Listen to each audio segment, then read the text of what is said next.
Танки, грузовики времен войны, бронемашины и панорамы боя. Во Дворце молодежи открылась выставка творческих работ, посвященная 70-летию Победы. В экспозиции представлены макеты реконструкции военных сражений, стенгазеты на военно-патриотическую тему. Всего 216 работ. Организаторы выставки – Центр военно-патриотического воспитания, Совет ветеранов и Министерство по делам молодежи, физкультуры и спорта. Школьники и студенты из разных районов республики постарались оригинально раскрыть тему победы над фашистскими захватчиками. У каждого из них свое собственное восприятие, все экспонаты по-своему уникальны. Например, коллективная работа учеников начальных классов села Фарн, миниатюры на тему Великой Отечественной войны школьников города Моздок. Особый интерес посетителей вызвала военная техника Тимофея Зеленова. Есть такая идея, что лучшие работы мы будем, если, конечно, нас поддержат.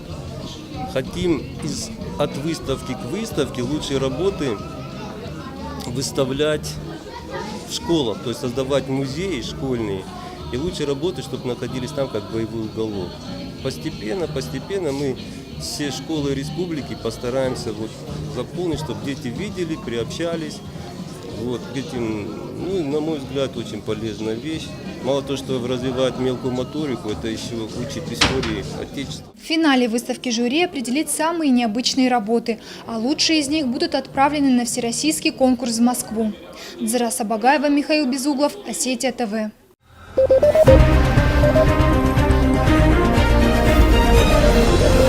Thank you.